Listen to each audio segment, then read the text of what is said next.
Well, appreciate everybody tuning in here. We are so excited here. This is our final live show before the season begins, y'all. We got a ton to talk to here today. But as always, you got myself, Layton Smith, Greg the Leg, and Mr. Ethan Berry here with us. And we are excited to talk all things in state, but definitely a good bit of football here today. So with that being said, Ethan, first of all, man, how the Red Sox feeling for you, man? You feeling pretty good about the Red Sox though right now? And it's been an up and down season, man, for your mighty Red Sox. Yeah, it's been down and up. We're trying to catch Greg's Rays, but we got a long ways to go. So I don't know that we're gonna get that far.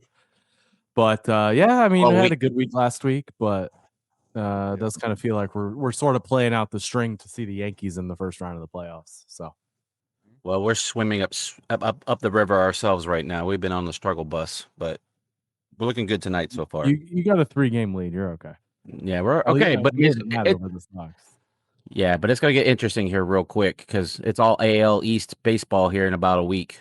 But with that being said, though, I do want to jump into here, first of all, a couple of announcements here. First of all, again, if you haven't already, make sure to do us a big favor. Hit that subscribe button. If that subscribe button is lighting up for you right now, that means you are not a subscriber yet. I don't know why. It's free to do. And also, it just really helps support the channel. And also, too, make sure you're notified whenever we release any new content, which, man, we got a banger of a preview coming up here this week that you will not want to miss. I can guarantee it. So make sure, again, hit that subscribe button if you haven't already. And hit that like button, too, as well, just to let us know that you're excited for football season just like we are. And make sure to give us a follow, Tuffy Talk now on Twitter, Instagram, and TikTok. And check out our amazing Patreon if you want members-only content. 3 videos per week for only $5 a month. So that's 12 videos a month for only $5. Amazing value there. Make sure to go click the link down in the description below and check it out. And also, too, as well, while you're there, might as well check out our amazing sponsor, too, as well, Oconee Gold Barbecue Sauces and Rubs. Use that code TuffyTalk to get 15% off your entire order. So go to ConeeGoldBBQSauce.com today. Use that code TuffyTalk,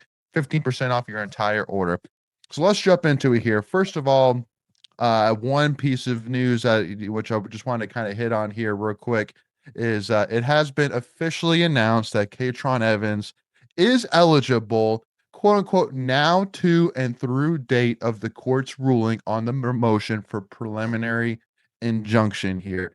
Which, here's my thing, Greg. It's just like, why do we still gotta be playing these games? Why can't we just declare the man eligible for through the season? Let's just get this thing done. Like it's just like what is the court's trying to achieve here, Greg? As using your law knowledge, the knowledge of the land here, Greg. Why does it have to be like this? Why can't it just be simple? Yeah, I don't know. It's frustrating, I'm sure, for everyone that's involved in the process. Well, probably not so much for the NCAA. Look, it's just silly at this point. I think we've set all of the boundaries for moving forward next year. Like, everybody, just stop wasting time, stop wasting money, make the kid eligible for the whole season. You know, you got these guys coming back from the NFL, right? And I know it's only like 16 people, but like, just make everyone eligible, and then you just get right next year. Just be done with it. Save everyone time. Save everyone a headache. Everyone can bitch about it on X. Like, that's fine. Let them have their little safe space. But let these guys just go play, and then we're done and fresh next year. Yeah.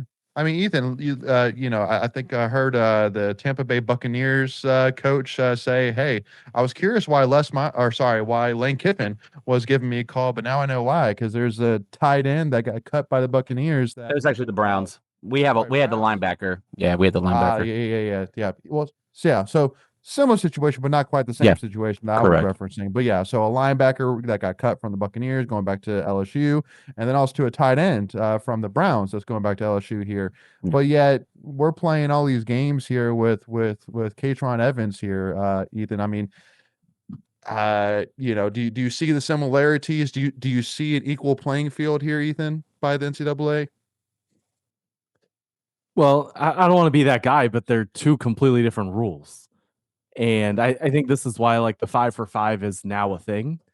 And so that you don't have cases like KaTron Evans. Now, KaTron Evans is still kind of grandfathered in, and moving forward, there won't be anymore. But I mean, I get what you're saying. Like, if you're playing preseason football, yeah, you shouldn't be going back to college. But like what the players are saying, and in their defense, like, if they had known this was an option, they wouldn't have gone. Like they wouldn't have signed. They would have stayed in college. And so I don't know. Like I get both sides of it. Like to me, it should have just been there's no 2022 athletes being included. Like sorry, you just missed out. But clearly, like those players have a case and you have a good lawyer, and that's why you have this discussion. So I don't like KaTron Evans is completely unrelated to any of that. So yep. Obviously, it's nice for State to have him back for now. We'll see again if that changes, but I don't really look at those two as comparable situations. And again, this is a thing right now, and it's been a storyline for August and probably for the next couple of months into basketball season.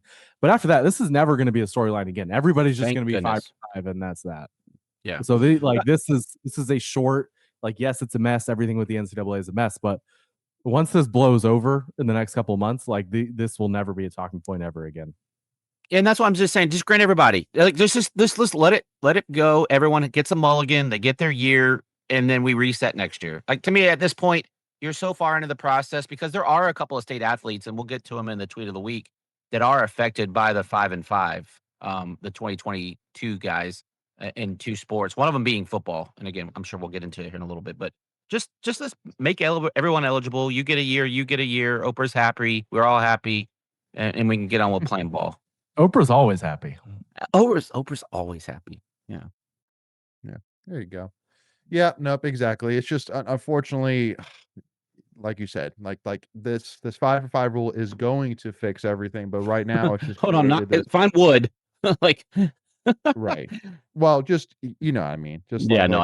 It's a lot. Someone will try to challenge it though. Right. Yeah. A lot of these issues we're experiencing right now will be hopefully solved. But again, it's NCAA. Once this one gets fixed, there's going to be another issue that's going to come out of it. So, but whatever. Hey, listen, we could just, as we always say, we could just literally spend every single live show just whining about the NCAA. So, all right, let's jump into it here, though. First of all, Greg, well, I guess I started with you, Greg, last time. So, Ethan, I'll start with you here with this part. So, Greg, I know that you highlighted to us, and Ethan, I want to ask you about the captains that were announced for NC State this year. Obviously, starting off with Mr. CJ Bailey, and first of all, I thought it was kind of interesting about how Doeren highlighted saying that he got this idea from hockey, which I thought was funny because he's always been a decent hockey follower. I mean, obviously having Rob Brindamore as a big fan, who's the head coach of the Hurricanes, and so I guess Ethan, maybe it took the Carolina Hurricanes winning a Stanley Cup for Doeren to finally say, I like that. I'm going to incorporate that into my style when it comes to announcing captains. Yeah, it kind of reminded me of The Office, where it's like Dwight Schrute, assistant to the captain or assistant captain. Which one is it? Assistant to the assistant general manager. Yeah. Right. Yeah. That's or regional manager. Yeah. That's good. I mean, yeah. Sure. It's all good and well. Dave's talked a lot. He really likes leadership on this team, and that's great. That's great. Like I don't think there's a way to define how that helps you win games. You'd rather have it than not. Again, does it translate into wins? I don't know, but it was good to see those guys recognized. Yeah. Greg, just to kind of finish out the list here, though. So the captains are CJ Bailey, Duke Scott, Popo Aguirre, Brian Nelson, AJ Richardson, assistant captains Keenan Jackson, Kamen Smith, and Isaiah Shirley. I do got to admit, when I saw this list, there was one name that really surprised me, actually. But do you have any, are we seeing eye to eye here, Greg, without us even having to say it to each other? Or did you not have a name that really stood out to you?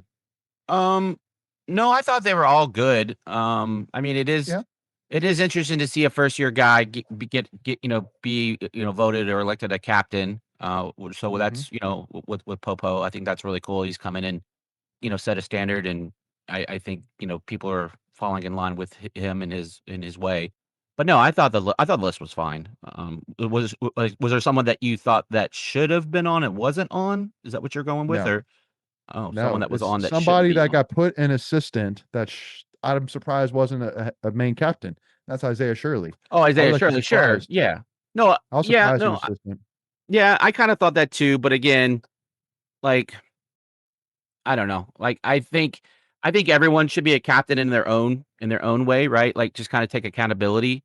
But no, I can see it, you know. Yeah. Yeah.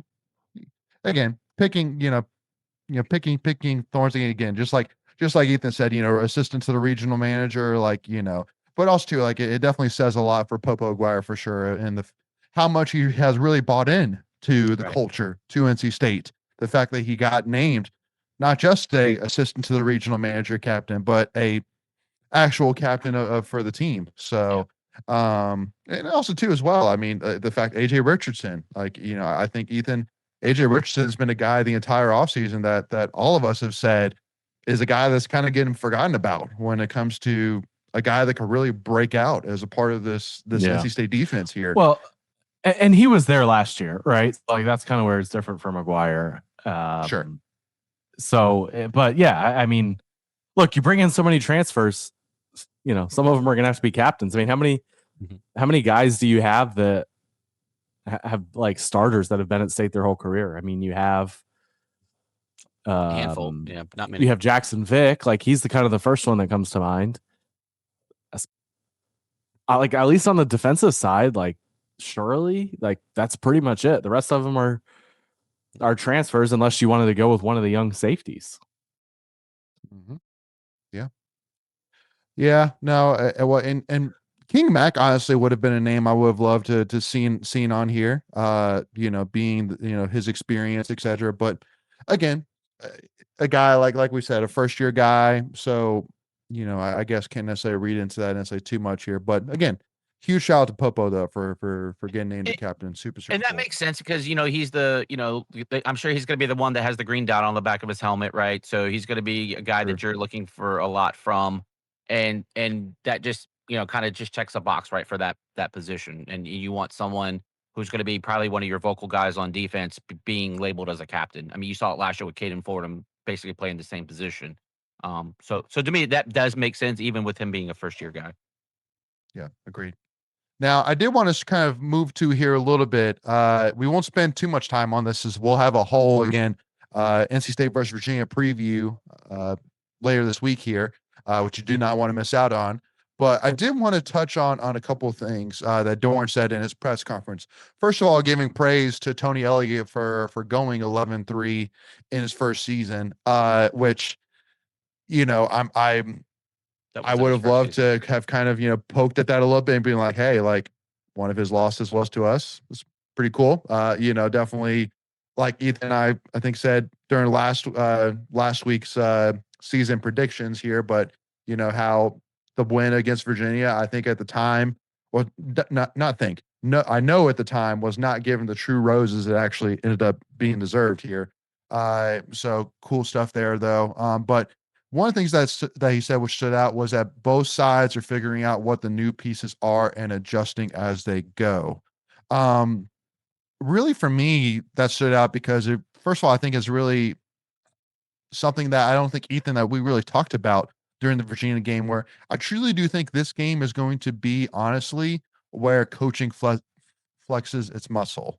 Because of the fact that both sides, Virginia's coaching staff and our coach staff, are not going to truly be able to fully prepare or scout this team like they would any other team this season. Why? Because there has been no film on how NC State's team offensive defense, nor Virginia's team offense or defense is truly going to play together, how things are truly going to work from a system perspective, like even having an idea of, okay, who's the guy, like what's the split? Is it, a more of a run heavy or is it more of a pass heavy? As a guy that, as an offense that loves to stretch the field, etc., or take what's given to them, etc. So honestly, this game is going to be a game where halftime adjustments is going to be, I think, huge, to say the least, for sure. So am I kind of reading into that a little bit too far here, Greg, or you think that's a fair and an analysis for really predicting this game? It's going to come down a ton to coaching. Yeah, again, it's the first game of a season. If you know anything, you know nothing of what the first game is going to look like. Especially with so many different pieces. UVA's breaking in a brand new quarterback. They've got some injuries that sounds like some of those guys probably are a good chance that they will be back. Um, just so many new weapons. I mean, look at State's skill positions other than Duke Scott. You've got and Keenan Jackson. Those are the only returning guys that will see significant action, and so you have no idea what those guys are going to give you. Um, it's really hard for UVA to expect some of that stuff, right? There's not a lot of stuff on tape for either side.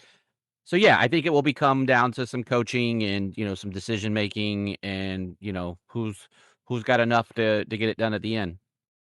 Mm-hmm. Yep. Ethan, what about you? Would you agree with Greg's analysis there on that? On Yeah, the I effectiveness mean, of coaching? yeah, early on in the season when you're so so reliant on the portal, it takes time. Like you're going to start slow. And I think we saw that many, I don't want to say many, for many years, but for a while, right? Like takes time to kind of figure out who you're going to. I thought that was one of the reasons State won the game last year, is because they had a quarterback who had played with his skill position guys. And in week 2, in a 4-point game, I think that mattered. I think CJ Bailey knew, okay, I need to go to this guy. I need to go to that guy.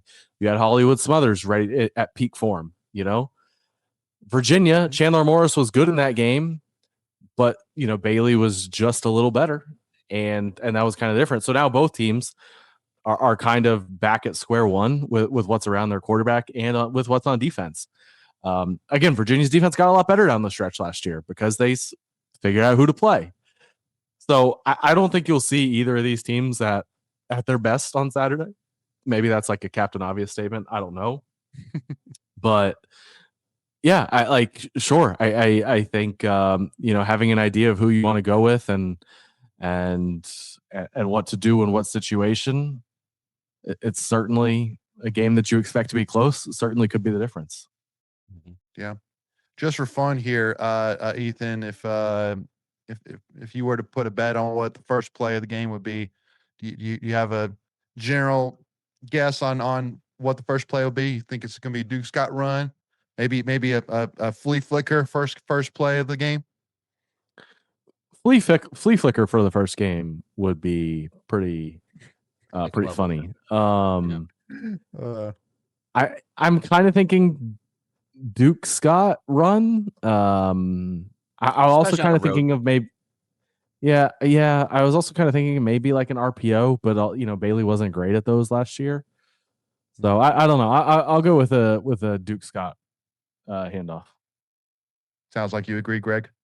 Yeah, I just think something to get the team settled in. If it's not a Duke Scott run, it's probably like a line of scrimmage, like what do you call it? It's not like a screen pass. I guess it's like a bubble pass, I think is what they call it, like a bubble screen. Oh boy. I think that's what they're calling it. I look, I'm not saying I agree with it, but I think it's just something safe to get in. You got to get the guys in a rhythm, right? Like go out and get hit for the first time. And so I think it's going to be a run or like a short, very short pass. Again, just to kind of get the juices flowing.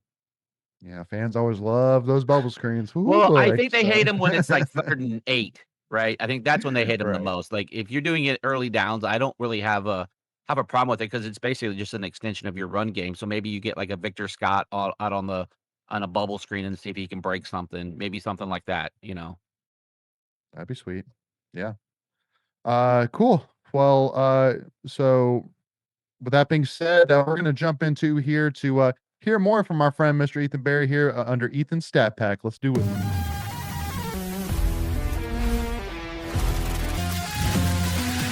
All righty here, Ethan. What you got for us this week for Ethan's Stat Pack, man? Yeah, let's go back to last year's Virginia game. I thought that was arguably, I guess I haven't looked close enough. Arguably CJ Bailey's best game in 2 years as NC State's quarterback. 16-23, 200 yards, which I know doesn't jump off the page, but again, it was only 23 attempts, which was his lowest on the year. 200 yards, 1 touchdown, 0 interceptions. It was 8.7 yards per attempt. He was aggressive throwing the ball down the field. Again, as aggressive as he was all year, at 9.57 air yards per attempt, which is a very loud number. His quarterback rating was a 157, and then he ran very efficiently 6 times. Obviously, I don't believe he got sacked in that game. So it was 6 true runs, if that's accurate, for 44 yards, 7 yards per carry. Again, close to his best, was a little better against UNC with a couple of touchdowns. Look, as good as Virginia's defense was last year, like that's an excellent performance. He scored 35 points, I should say. Again, I would argue, considering who you played, I know you scored 48 against Georgia Tech. You scored 42 against UNC, 34 against Wake Forest. Like, this is a defense that ended in the top 20, I think, on SP Plus. Like, this was a legitimately very good defense. And I look at that and I say,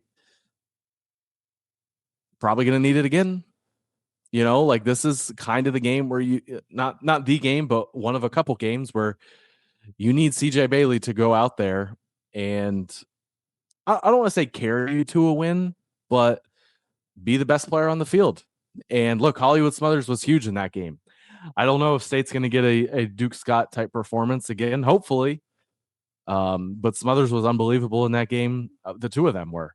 And so there's an element of, you need CJ Bailey to be that good with new pieces around him against what projects to be a very good defense.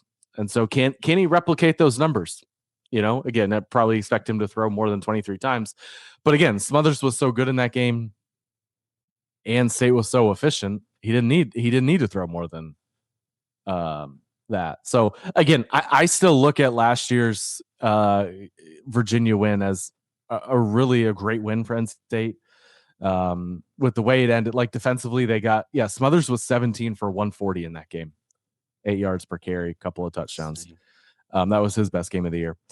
Both of those guys, right? And that was kind of what it took. That was how good Virginia was last year. Like, that was what you needed. You needed every little bit of it. So yeah, CJ Bailey, 16 for 23, 200 yards, a touchdown, 6 rushes, for 44 yards and 2 touchdowns. I think State's going to need another performance similar to that to win on Saturday. Yeah. Only other stat that I might have with the even tougher. No, go ahead, Greg. Please. Oh, I was saying, if you didn't pull a CJ Bailey stat, I was like, maybe you're going to go third down, get the hell off the field stat. That's somewhere where State has to be very good at. But I like the CJ Bailey stat. I just didn't realize how good he was, because when you said his best performance, I was like, you're not going Georgia Tech here. But then when you read it out, I was like, yeah, that was a very efficient game. Well, and Virginia's defense was much better than Georgia Tech. Yeah, like totally maybe the Georgia Tech number, 24 for 32, 340 yards and 2 touchdowns. Yeah. Much more gaudy. Yeah, a little better, but again, he threw the ball 10 more times. So yeah, his numbers were better. But again, that Virginia defense was much better than the Georgia Tech defense. I'm glad you brought up the third downs, Greg, because that was the reason Virginia was in that game. I thought State was the better team in that game. Virginia was 13 of 19 on third downs. And I don't have the third and long breakdown in front of me, but just thinking back to that game, number. It felt like they were like 10 for 10 on third and 8 or longer.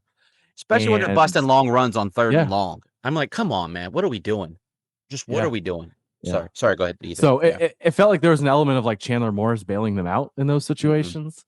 Mm-hmm. And, I don't expect Perbula to be able to do that throwing the ball. At least not week one. This is a Virginia. I don't know if Perbula can throw at all. Maybe. But I mean, his numbers throwing in the SEC last year were not good. No. Like you said, maybe he gets there. But yeah, Virginia was 13 of 19, and State was only 1 of 7. I mean, can you believe that? State scored 35 points and converted 1 third down. Yeah, and it was a weird game for sure. Yeah. So we got Finley here in the chat saying score guess for Saturday: Pac 28, UVA 17. And here's why I love this score. First of all, beating UVA on the road by double digits would be incredible for sure, especially since right now NC State's a 6-point underdog here. But People also will too be as well, like guzzling if you Kool-Aid can, at that point. yeah. Well, They wouldn't be drinking the Kool-Aid; they'd be guzzling at that point. for sure. Well, but also too, man. I mean, like if we could hold UVA to Yeah. 17 points, that's phenomenal. But also too as well, 28 scoring 28 points is enough where I could say, all right, offense was obviously productive, unless just that you have a pick six or fumble all the way back for a touchdown, something like that here. But if the offense scored 28 points, defense hold UVA 17, beating UVA on the road by double digits here, sign me up all day long. That would be just like Greg said, drinking the Kool-Aid for sure. No, guzzling the Kool-Aid at that point. Guzzling the People wouldn't be Kool-Aid. drinking. Sorry, Yeah, yes. yeah, because everyone thinks if Drowning in steak it, Kool-Aid. yeah, drowning in Kool-Aid. Yeah, Yeah. again, I think everyone is just like, if you go out and win the first game, it's an ACC road win. People get hyped for that, and you get a bye week, and you got Richmond coming into town. You're like, oh, and then anyway, don't want to get ahead too far. Now, I am curious. We were talking about our guy being eligible. Virginia was trying to bring back a couple of fifth-year guys that were good. And some of them, I think, like at least one or two of them were on the defensive side, if I remember the article correctly. I haven't had a chance to check on them, but like that would be interesting to see, how they factor in this whole thing. I think they might not be eligible based on like the ruling, but I'm not sure where they filed. So again, we talked about it a couple of weeks ago, just depending on where you filed your case at whether or not you're still active on a roster or not, which is to me is wild. Like, because you filed in this state, they've ruled on that one, but the other ones they haven't, and so now you could potentially still be eligible. Anyway, I don't want to go back to that conversation. I already have PTSD from it. I mean, we got to bring up Jamel Johnson, right? Right. Yeah, he was on my tweets of the week, but yeah. Go ahead he if is you on want your to. tweets of the week. All right, Yeah, no, yeah. we'll save it for tweets of the week. Yeah. But yeah, no. So again, definitely, I'm sure UVA is looking for it because they really do need some more seniors on their team. They really need some more experience on their team. Just so definitely, wish the best for them for sure. So, but with that being said, though, let's have a little bit of fun here, though, and continue this football conversation here. But in another aspect, which is go into our Pack Pro of the week. Pack Pro of the week. And really here, I to spoil the fun here a little bit, don't necessarily have one Pack Pro. I have multitude of Pack Pros here because we have a couple different guys here that are trying to make a 53-man roster here. Anthony Belton. Say again? I said Caden Fordham better be on this list because he had a good game this past weekend. Yep. And so yeah, he had a big game. Cian Sloan, again, you have the Max Crosby comparisons out there, which we're not necessarily saying that, but there are those bold takes out there. Wesley Grimes with the 49ers. You got Sean Brown. Again, like you said, Caden Fordham. Anthony Belton, too, as well. Tanner Ingle, Dylan McMahon. Even Brandon Cleveland still holding on here with the Raiders, too, as well. So, which, if the Raiders are looking for another backup running back, I'm sure Brandon Cleveland would be happy to offer his services and give what he can, at least more of a fullback, esque probably necessarily than a full on shifty running back. But I don't know so I mean, obviously, Greg, we know where you stand in terms of who you're, have your chips all in for Cade Fordham here. But Ethan, is there a guy of this bunch here that you feel like has a really good chance of making a 53-man roster here? I mean, Devon Marshall's the guy I've been pounding the drum for.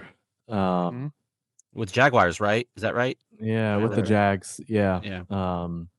So again, like he was only in college for 4 years. Like if he didn't have a chance to make the team, I think we'd probably be discussing him as a possibility to return, if not NC State, maybe somewhere else.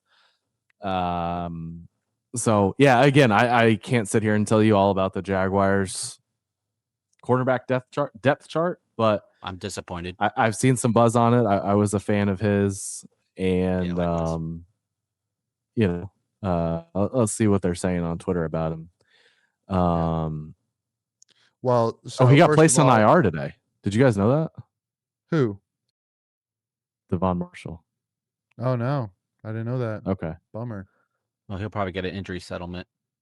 Yeah, probably injury wait now. designation. Yeah. Well, it was him. Sorry, I don't mean to laugh at that because no one wants to laugh at just the if I had just spent 5 minutes before the show to see how he's doing. Well, yeah, Wah, I mean, it wah. wasn't it No, wasn't I really know. big news, so I No, don't no, feel no, that no. bad. But Yeah. who are some of the other guys? I mean, Fordham. You tell me about Fordham, Greg. Yeah, Fordham had a really good game. He was second on the team in tackles this past weekend. Again, we all know he's a tackling machine. I think he's got 10 tackles on the preseason. His first game, he only had 1. But again, I didn't watch the game, so I don't know how much playing time he got. This one definitely sounded like he had more playing time. But he had, like I said, he's up to 10 total tackles. I think 7 or 8 are solo tackles. I think he might even have a tackle for loss in there. But yeah, he's got a chance. They actually waived a guy that was at linebacker earlier.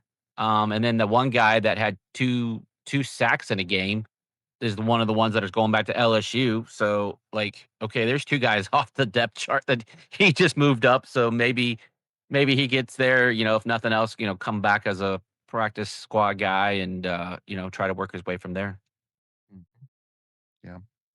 One other name too as well, which is I was also fighting to get back from IR's Ike Ikwanu too as well with torn patellar tendon too as well, which poor Icky, man, he just can't stay healthy, man. He just it's been a tough career for sure in terms of staying healthy, and unfortunately hasn't played necessarily the best either in his career, but still, he's it still seems like for sure that the Panthers are still all for and wanting him back ASAP for sure. So I mean, he's just opportunity's got to still come out back from there. the injury. That's a big injury. Correct. That's a big Yeah. injury, especially when it happened in the playoffs too. So it was late in the season, Right. So he may not be ready to go. But another name too as well. That's an interesting name. Again, we brought this up. I believe it was last week, but Jordan Waters as well with the Rams, battling for that RB3 spot between him and Jarquez Hunter. So and Jordan Waters, the guy that was really impressive. Again, 5 carries, 37 yards in the week 2 performance. So we'll see. It goes back to you, dude. Which I'd be shocked if he mentioned NC State, especially since we basically, not benched him, but definitely took a big step back for Hollywood Smothers late in the 2024 season here. But it's definitely either way, still excited for Waters and hopefully we can have more Pack Pros to celebrate here. Well, I which think again, roster cuts are imminent. he definitely enjoyed it. He was at a tailgate last year, so I mean, he doesn't dislike the. No, but just Pack, spent but 4 yeah, I years at get it. Duke, so Yeah, I get it. But yep, nope, exactly. Was it your tailgate? I'm not saying. Might have been. Maybe your it was. tailgate's just better than Duke's tailgate. No, he actually stopped by for my 50th game in a row. So when we had the Georgia Tech game, he stopped by. You So invited him for cool. that, and he came. I didn't invite him. He just showed up. How about them apples? What could I say? No. Yeah, 100%. So with that being said, though, first of all, here, Greg, speaking of tailgating here for sure, I know it sounds like you've already got some pretty good plans here for game 1 versus Richmond, right? Oh, for Richmond, we're locked in for Richmond. Yeah, no, Oh, yeah? I wear a lot of hats. I'm a father. I'm a husband. I'm a grandpa, right? Yeah. But I like wearing this hat for tailgating, right? Yeah. Like this Oconee gold. Yeah. It says small batch on the label, not only on the hat, but on the label itself. Just because it says small batch, it's really big in flavor. Like you want some of that good sauce on whatever you're making. And I think I talked about it. We're gonna do party ribs and we're gonna do pulled pork and so we're gonna use the rubs, we're gonna use the sauces, we're gonna use a little bit of everything come that tailgate. I think we're gonna throw some on the wings. So it's gonna be a coming out party for Oconee Gold at the first tailgate on September 11th. So yeah, if you're not already using it, you see the promo code up there, Tuffy Talk, get you some, for real. I'm not even kidding. Just because I have the hat, I would still use it. It was that good. It is that good. And I don't do a lot of jar sauces. They tend to be a lot of sugary and too sweet. No, there's a good balance in these for sure. What are you putting it on against Richmond? Oh, so the party wings, we're going to use the what is it? The big red, the North Carolina style. Red? Carolina red. Thank you. I was thinking Nebraska for some stupid reason.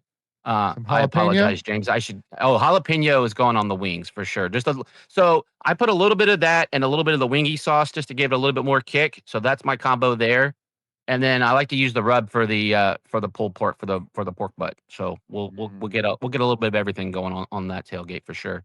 And then we almost always use some kind of combination for the wings, even if I don't have like a barbecue sauce type of recipe for the tailgate. We always seem to pull out the Oconee in some shape or form for the wings. Yeah. Can I ask you guys? Go ahead, Ethan. How does your tailgate approach change for a Thursday or a Friday game? Greg, you're out of town, so maybe it doesn't change. Like, getting out there 5-6 hours early for like a Friday night game, doesn't really hit the same, right? Well, I know it's easy for you, but like, is it the same as like getting out there? It's not for a Saturday. Like for me, like on Saturday, I want to set the TV up and watch, a couple hours worth of football. Yep. And do that whole thing. Thursday, Friday, you can't really do that. Like you're maybe out there for an hour or two because you had to work. Okay, well, for the rest of us, Greg, you can't take vacation to work. No, I can, I'm but like, taking 3 is it days worth vacation? Is it worth it to take vacation if I can only if I don't have anything to do if I can't watch football out there, I know it does change it. It does for sure. Listen, Ethan, the amount of customer meetings I've had while sitting in a tailgate chair, you would be surprised at, to say the least, for sure. Hey, listen, all you just need is just some really good AirPods with some noise cancellation, and well, video, maybe not video, but at least audio. So. But also too, as well, Mr. Smith, why are you drinking a Miller Lite during our meeting? hey, why are you doing a shot ski while in the middle of our meeting here? Right. So, but hey, 21 and older for those under 21 here. But also too, as well, I do got to give a shout out here because Greg, we obviously we know how to rock the hats a good bit here for sure with some Oconee gold here. But we also too even got some merch too as well, man. Got a little long sleeve hoodie too as well, man. Nice. So that code Tuffy Talk goes far beyond barbecue sauces and rubs. It also goes merchandise too as well. So make sure to go and take advantage, y'all, and get you some here. Get you some amazing sauces and rubs here, and use that code Tuffy Talk, get 15% off your entire order. Again, that's Oconee. Oconee Gold BBQSauce.com. Y'all go and check out an amazing sponsor here today. So with that being said, though, speaking of get you some here, Christina Koch, got to give a shout out here. Today got announced as the new name of Engineering Building 2, which the amount of hours and long nights I had studying in Engineering Building 2. It's always a funny thing just to, engineering, but what's the name of that building? Engineering Building 1. Well, they were waiting for a time like this to where they can building 2. We can give it to somebody. Yeah. So again, gotta first of all also to give a shout out again to NC State alumni and NASA astronaut Christina Koch for her being on campus today and getting enshrined as the name for Engineering Building 2. And was on the Artemis 2 mission back in April, became the first woman to leave low Earth orbit and the first woman to travel to and around the moon. I don't even know what that means, but it sounds impressive. It is impressive, Greg, for sure. So anyway, just again, huge. My wife's almost an astronaut. Oh, really? So many times What's almost an astronaut? Well, I want to throw her to the moon. Sometimes she gets on my nerves. So. Oh yeah, right. I bet your wives have almost become astronauts too. Oh, I love that. Awesome. So, anyway, so again, how much time did you guys spend on Centennial, or have you spent on Centennial? Me a ton. Yeah, Really? I actually stayed at Avon Ferry Hall my first 2 years, and then I actually spent the next 2 years since I was a football equipment manager. I was able to get into College Inn, and so you're right between main campus and Centennial campus. So just a quick little bus ride over, and just it was just kind of a given that if you needed help studying or help, working together on some homework, that you were going to find some classmates at Centennial. But also too, man, Yeah. Hunt Library, holy smokes. If first of all, if you're listening to this or watching this and you have not gone and checked out Hunt Library, man, you're missing out. I I've gone for the believe ice cream. but that you can get on main campus or No, yeah, I know anywhere you period. can, But but yeah, but I believe, if I'm not mistaken, it's been voted multiple times one of the top 3 best, libraries, in the country, Is it and one of the still up top there? 10 and one of yeah, the top 10 in the world. Top 10 Wow. in the world. yeah. It's incredible. It's an That amazing makes like. Yeah. Go ahead. it like when it was built, like that makes sense. Like, okay, like it's a brand new library. Now it's almost 10 years old at this point, and it's still on those lists. I feel like it's Yeah. older than that. So I lived on I lived on Centennial. My roommates were engineers. I wasn't an engineer, but my roommates were engineers, so we lived over there. I loved it. It was great. Never went into any of the engineering buildings. But Bunch of certainly weirdos in went there. into Mm-mm. well, they had to spend time studying. I didn't. I absolutely did zero studying. But, There we yeah, go. it was great. I loved it over there. Oh, good deal.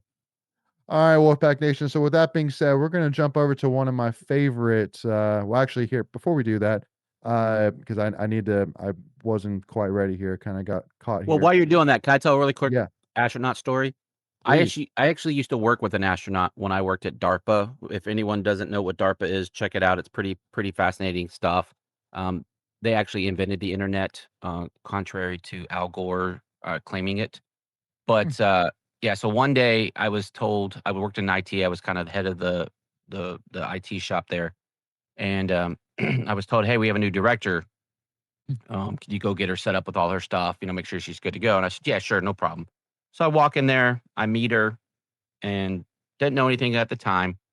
About maybe 2 or 3 months later, I'm watching a Netflix documentary on one of the space shuttles that came to the Smithsonian here up in DC, and they're interviewing all these former astronauts. And so all of a sudden, this woman is talking on the documentary, and she was the damn mission commander. She flew the damn space shuttle. I was like, holy cow. Like I work with an astronaut. So anyway, that's my claim to fame. You good to go now? I am good to go. I All appreciate right, you cool. for Yeah. buying me some time. Stupid segue. Yeah. Yeah. All right, y'all. Let's jump on over here to some tweets of the week, y'all. All righty here. So first of all, I wanted to ask your opinion here, Ethan.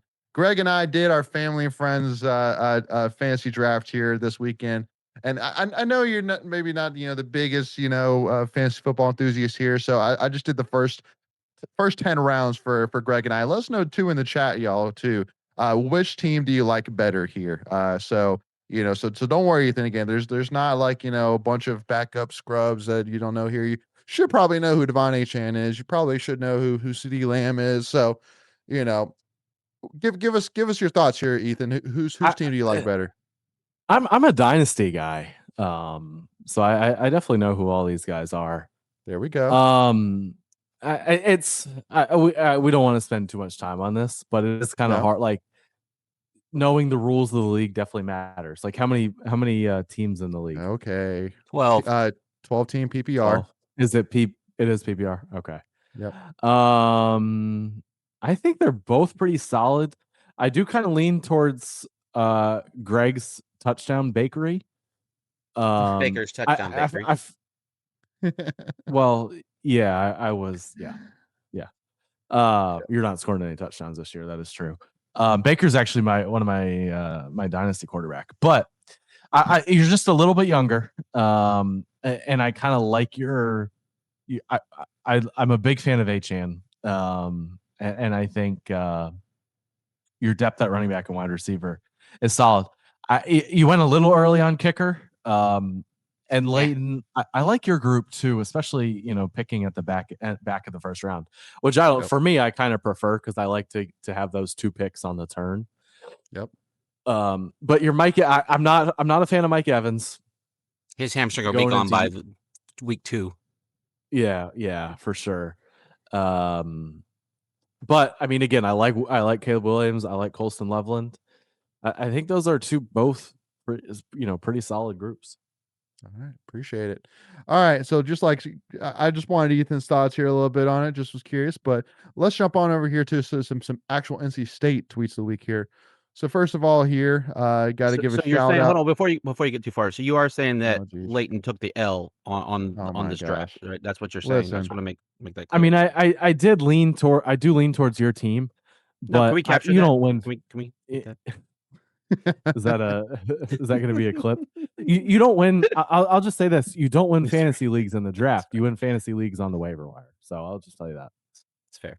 And trading Anyway. too as well, which I would love to participate with Greg a little bit more often. Just find a win-win trade out there, Greg. Just Your trades are so one-sided, dude. baloney, They are the worst. bro. I'm not selling my Bro. team.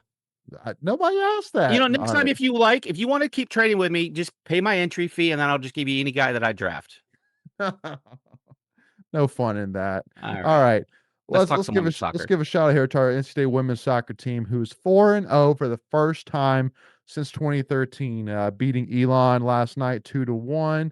Again, I mean, like we've said, women's soccer is a team that definitely had a couple of strong years, like 6-7 years ago when they were made to a couple of Sweet 16s, but haven't really been able to get back to that strength since.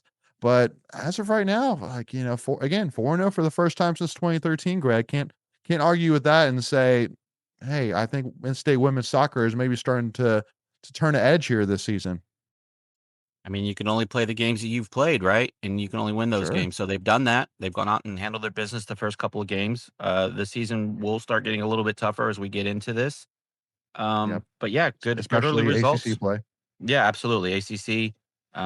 But yeah, I think this was the closest game they had so far. The other ones have been a little bit more of I won't call it a blowout, but I don't follow enough soccer to go like, I guess 4-1 is a blowout, right? I feel like that would be For a sure. blowout, but yeah, I think this is good, and just go keep stacking wins. I think last year they had a couple opportunities where they could have made some impressive wins. They just didn't quite get it done. And so you hope that this is the year that they take that next step. Yeah. Which again, head coach Kerry Higgins is only his second season in NC State. But once again, get your players into the system, establish that culture, and you start to see some wins and production from it. And so again, 4-0, first time since 2013. Huge shout out here to NC State women's soccer to start the season here 4-0. Now, in other news here, men's soccer here pulled off come from behind win, beating Queens University 2-1 last night, which being number 2 in the country here, Ethan, and getting a 0-0 draw versus UNC Charlotte could be a little bit concerning. But when you look at the ACC in general, which there's been a couple of pretty big upsets in the ACC specifically here,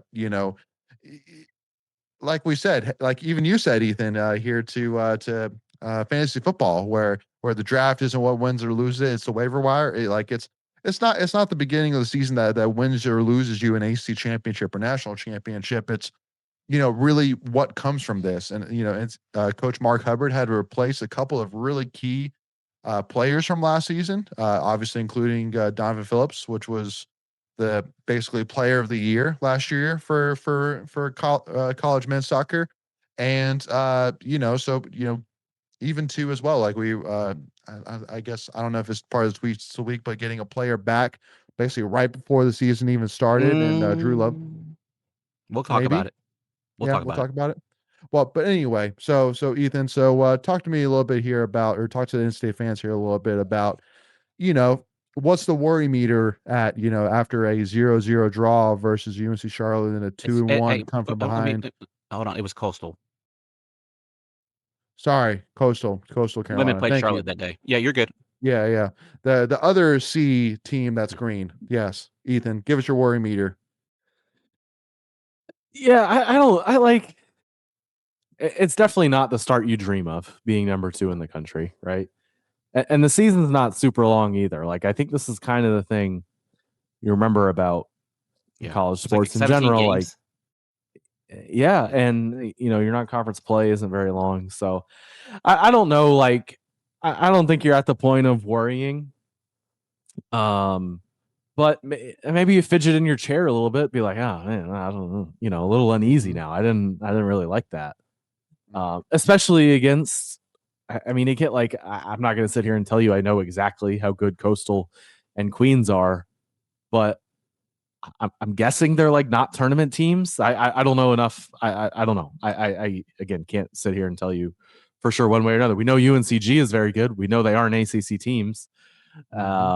So yeah, I mean, again, a little bit of a slow start, but it is one of those things where when you bring in a ton of transfers, which is what they did, and they rebuilt their entire roster, and we'll get to it. They got guys in and out right now. It can kind of make some sense that way. So I don't know. I like, on the flip side, I am kind of a believer that a lot of times you see in game, what you see in game 1 is foreshadowing for what you're going to see over the course of the season. So I don't know, like, both sides of the fence, certainly not time to panic, but I think you probably hope to be a little bit more dominant at the end of the day. Final thing I'll say on it, I do believe that the Hubbard hangs his hat on defense. And I mean, you've only given up 1 goal in 2 games. So I think if you're looking for an optimistic side, I certainly think you feel good about the way they're defending right now. Yeah. Ethan, Greg, any additional thoughts here on men's soccer? No, really the only thing, Ethan pretty much hit a lot of that stuff, and he mentioned guys in and out of the lineup. I do know that, in one of the interviews, I don't remember, I think it was after the Coastal game, in between these 2 games, that Coach Hubbard mentioned that they're dealing with some serious, and some injuries right now. Even the women are dealing some injuries, especially at goalkeeping. So, some of that can be attributed to it, but yeah, I think you'll get your legs here probably in the next, week or 2 once you start to really feel out what you're doing, and then you guys you're grooving, and then you'll probably be just fine. Again, it's just early season worries. We're state fans. We're like, oh, 2-1 Queens. Oh my gosh, we're not the same team. Well, yeah, I think we'll be fine. Yeah, agreed. But speaking of, though, you had already mentioned it here, Greg, here, but Noah Fleischman coming out here to talking about a ruling that came out here regarding 2 specifically in-state athletes that returned for a 5th year. Right. So I know Ethan kind of mentioned Jameel Johnson with regards to football, and then Drew Lovelace. Now that's one, the Lovelace one kind of stings a little bit because we did have a guy leave the program, Ollie Godford, the guy that we brought over from England. He left the program right around when this initial announcement was made, and now if you Because don't of get Lovelace, correct, supposedly, right? correct, Yeah. yeah, that was what was alluded to, at least in some of the tweets that I read. Um, so you don't have, now you've basically lost 2 players, potentially, with that. And so this was the court case out in Colorado where the judge had to kind of rephrase her ruling. So there was a stay, on that right now. Obviously, that will be appealed, and yeah, who knows the timetable on when all this will be going through. Noah also talked about here that Van Allen Lubin is not affected this because, again, we talked about this as well. Depends on what court and what state you filed this in, you're good. Still, for now, obviously that will be heard at some point here in the near future. So we're not clearly out of the woods yet with Van Allen Lubin. But right now we do have a little bit of a stinger here with Lovelace in soccer and Jameel Johnson in football. Ethan, how big, is it for in-state football if they can, I think we already talked a little bit about in terms of Jamel, but just any additional kind of thoughts here on the impact that this could Yeah. bring? Yeah, I mean, look, you'd rather have Jamel Johnson than not. I certainly think that's the case. But I don't know that he would have started at this point. At least not week 1. And yeah, not week 1. Like maybe further down the road he's able to work into it. But I think State likes Jaron Sensabaugh. I think they like your guy, Andre Evans, like some of the younger guys. And, would you rather have Jamel Johnson in week 1 ready to go? Yeah, but he joined you halfway through fall camp.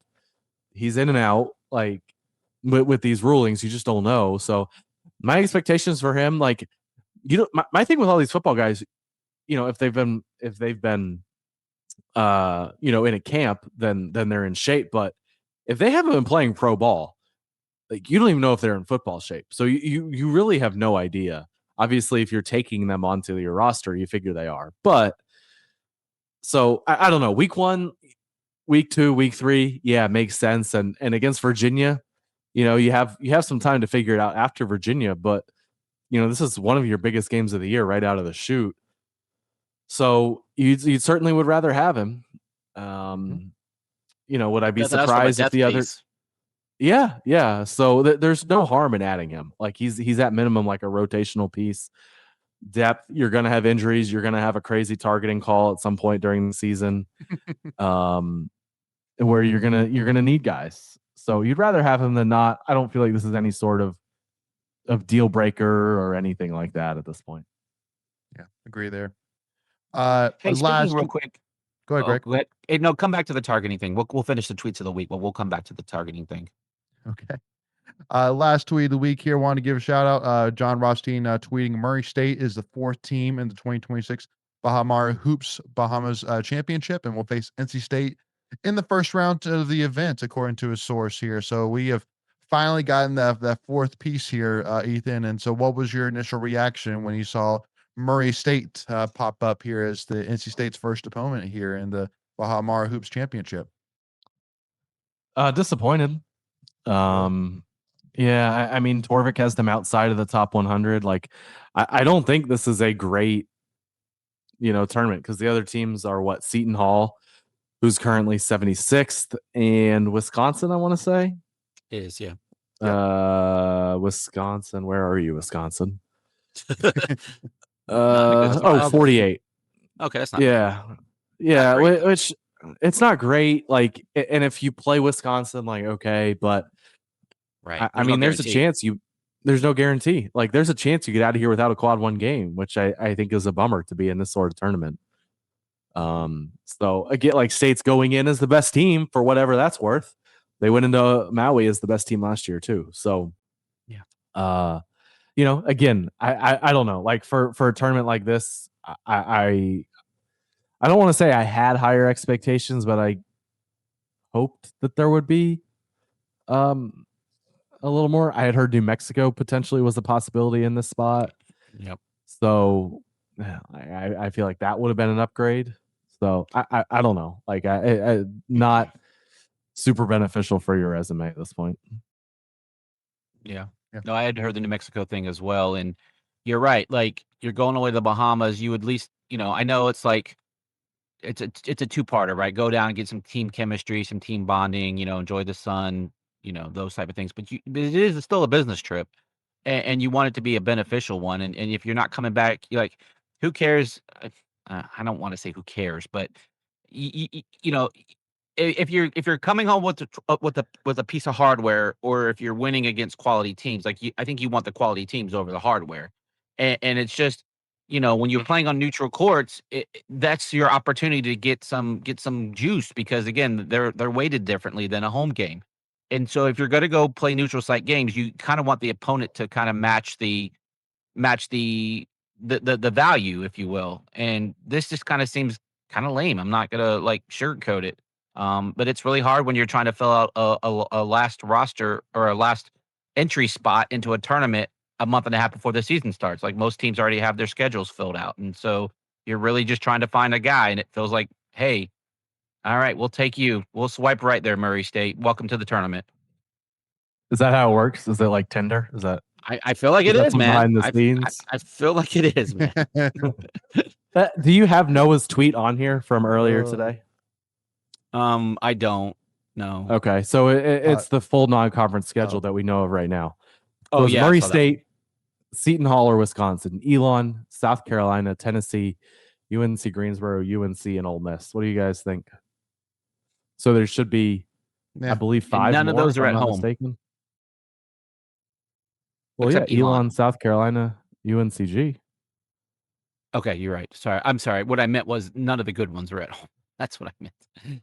Yeah, I mean, South Carolina is like a power 4 game, so Okay, so it's like Technically. Rutgers. Like yeah. no one's getting Yeah. excited for it. Yeah. Yeah, I mean, I get it.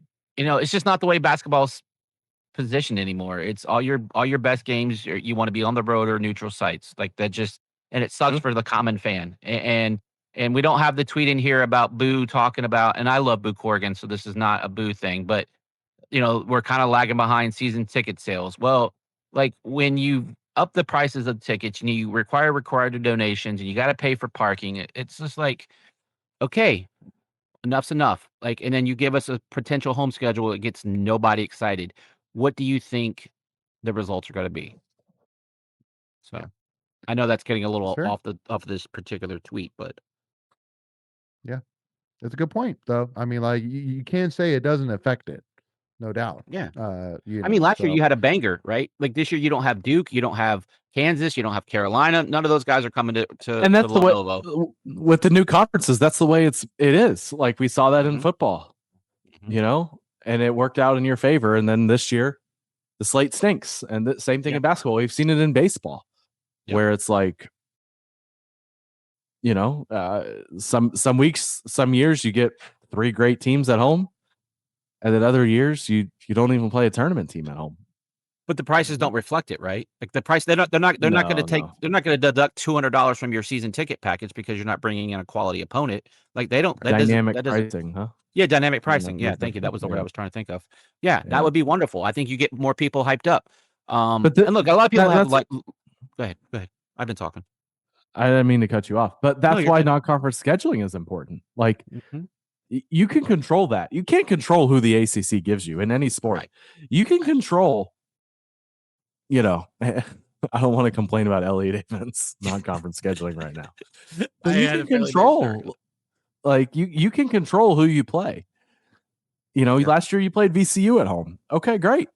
Go get another one of those games, especially if you're not going to play VCU on the road this year. Or go play them on the road. Oh wait. Yeah. Right. Yeah. Right. Yeah. No, I mean, yeah. If you're going to expect fans to shell out big dollars, because that's what it becomes, especially fans that have multiple season tickets of multiple sports, you gotta entice them. You gotta dangle that carrot in front of them and make it worth their while. Because it's bad enough that you're paying. Heck, I mean, freaking basketball tickets are the most expensive season ticket to hold. And so you're having, what is it? Like 18, 20 home games, something like that. And you got to pay for parking, if you want a beer or a hot dog at the game, because, those aren't, nice, easy prices. It's just, you're starting to outprice people. And then guess what, guys? It's only going to get worse. Like, so you have to figure this out. You have to, make it worth where people don't want to sit at home on their 65-inch, 75-inch TV, drink all the beer they want, and don't have to pay parking to park in their garage. Mm-hmm. Yeah, that's a good point. So Sorry, with that that should being have been said, my gears. so Greg, you mentioned earlier wanted to talk about the targeting here. So what you got for us there? Yeah, I was with just it curious. Did you for- guys know that there's like a new targeting rule this year? Did you guys hear about this? No, I where don't know. it's Yeah. So, not what do you mean? or just now the if you get targeting it doesn't carry over. Correct. that Yeah. If you the- get targeting in the second half of a game, you don't have to sit out the first half of the next game. Which isn't a good. Oh, And then, That's unless great. you already so have, you're out of the rest of the game. correct. Yes, you're still Yep. you're still done for you're still DQ'd for that game. Now you will have to pay the penalty for the carryover if it's your second or more targeting. So Mhm. thankfully, Tanner Engel is no longer on the team. Yeah. But anyway, Thank goodness for that. and there's some other ones we can maybe talk about it here in maybe next week. Well, actually, that's kind of late, but yeah, we can talk about them at some point. So Greg, though, to wrap it up here, Ethan and I, first of all, if you haven't checked out yet, Ethan and I season predictions, part 1 and part 2, make sure to go and check those out right now on our YouTube channel. Definitely where we break each game down and give our thoughts on which games we put as a win, which games we put as a loss here. So Greg, I just want to kind of ask you. I won't ask you again. We don't have enough time to do game by game here a little bit here, but just kind of thinking about your game by game here. First of all, what's your record prediction, and who do you have us losing to? I do this every year. Were you not ready for this?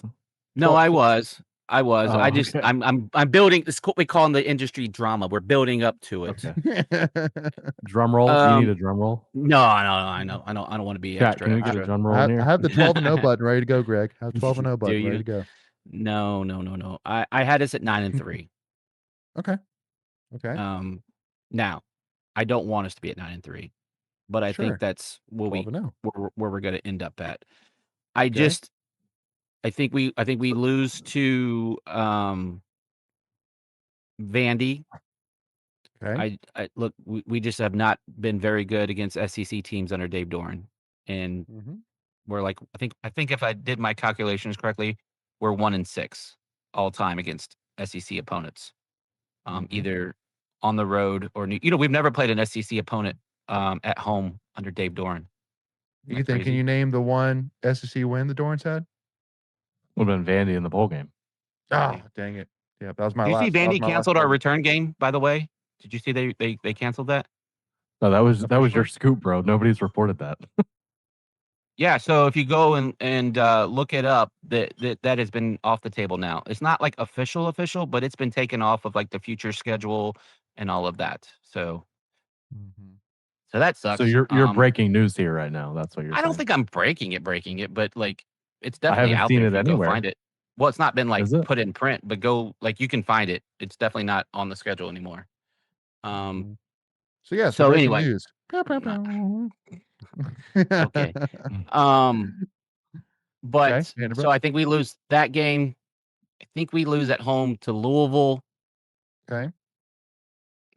The third one, I didn't really necessarily have an actual opponent for that one. I think UVA, even though like the spread's up to 6 points now, I do think that's a toss-up game, so that could be the other loss. But we always stub our toe on something stupid every year, so that's just I'm leaving it out there. I'm just kind of putting it as a placeholder, a loss to be named in the future.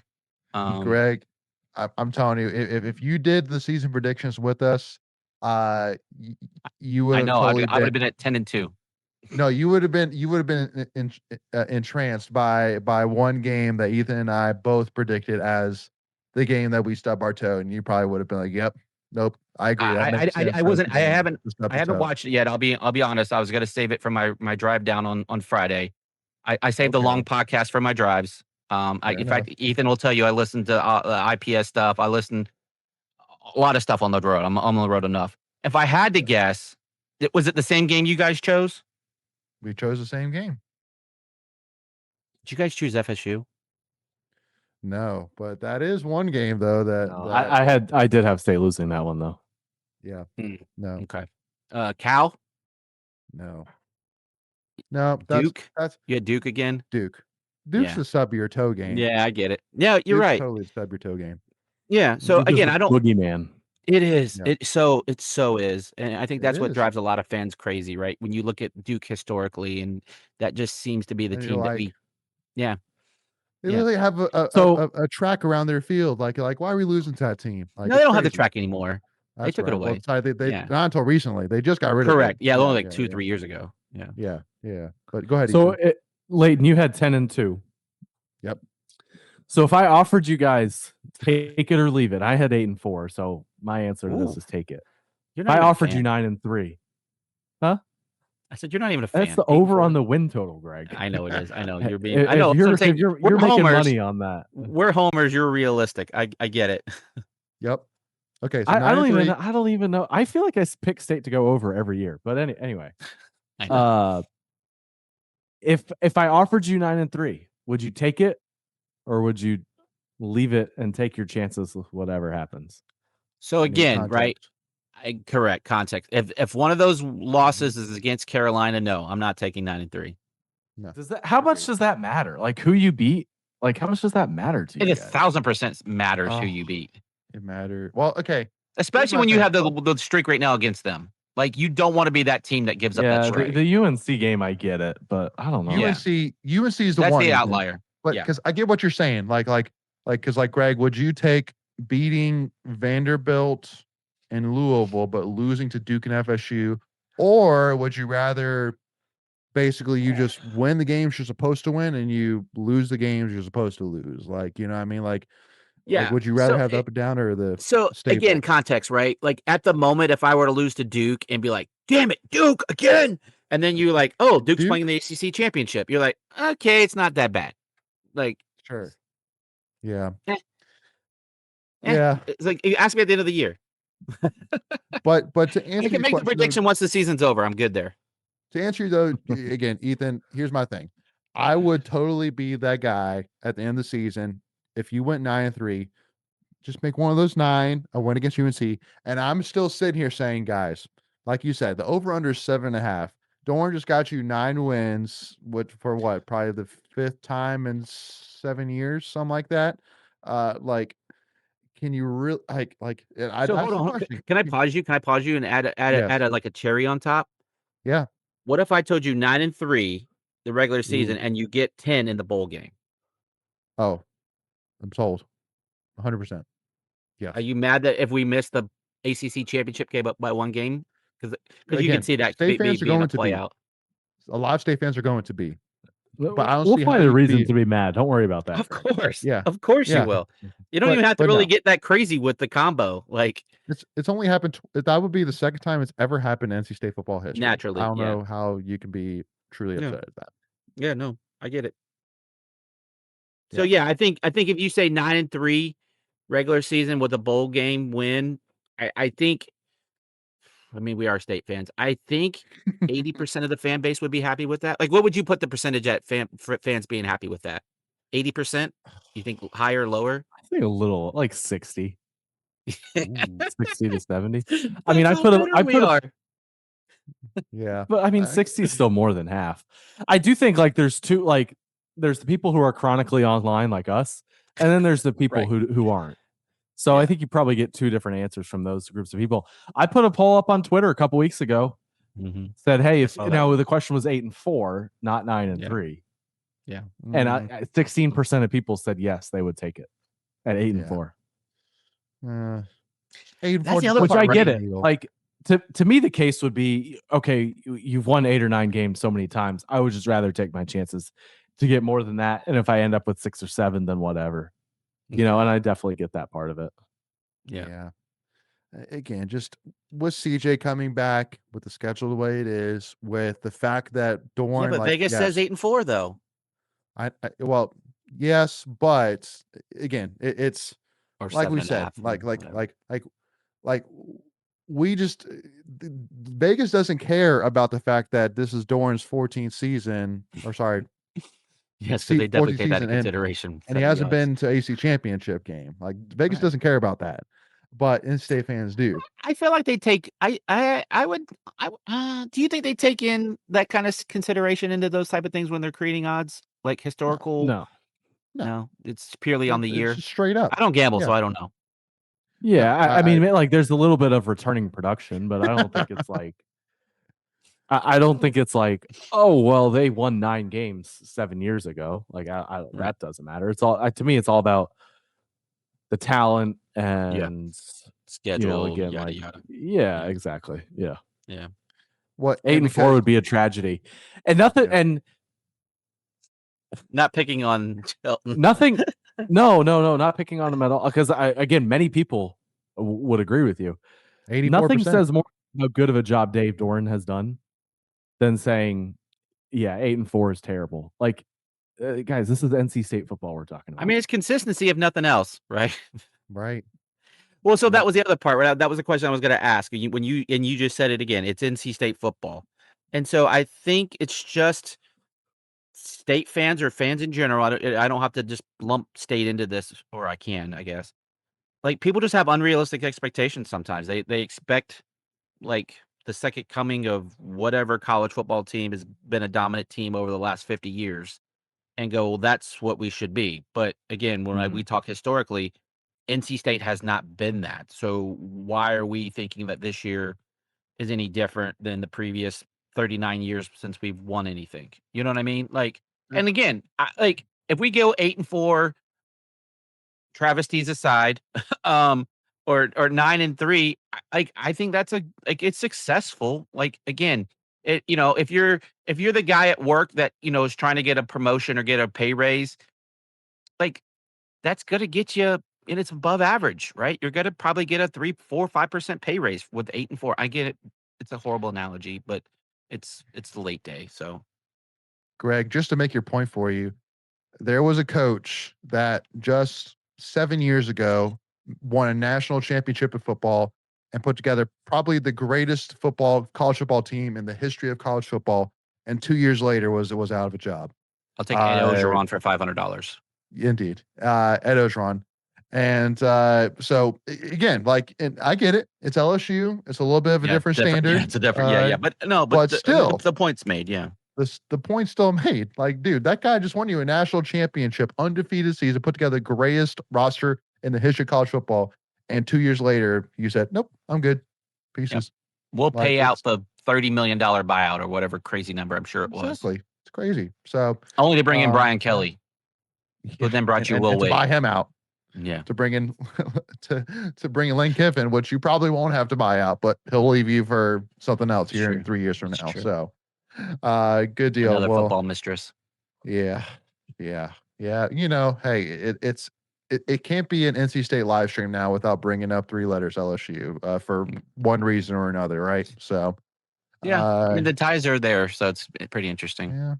Yeah, there's a lot of similarities. By the way, what do we think real quick, like 30 seconds on Greg Sankey calling out LSU basketball?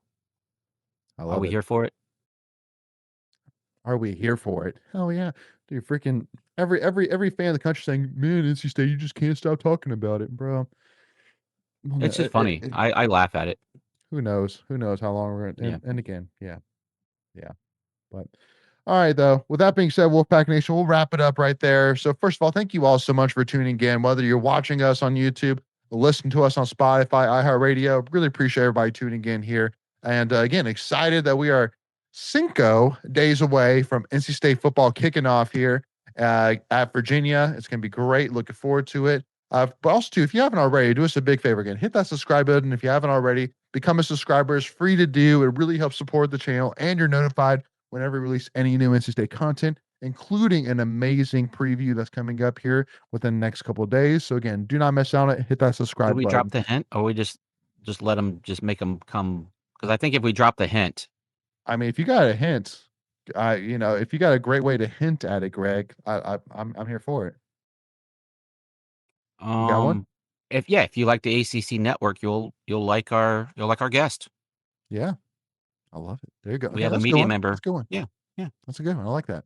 So with that being said, though, Wolfpack Nation, again, if you haven't already, again, go check out our amazing sponsor, Oconee Gold Barbecue Sauces and Rubs. Go to Oconee, OCONEE, Gold, BBQSauce.com, and use the code TuffyTalk to get 15% off your entire order. And you don't have to just use it one time. When you go back to reorder, use Tuffy Talk again, another 15% off your entire order. It's a steal value. And another one.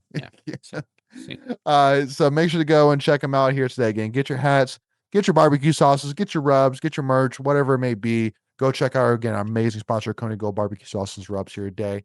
And also, too, go to click the link down in the description below. Check out our amazing Patreon.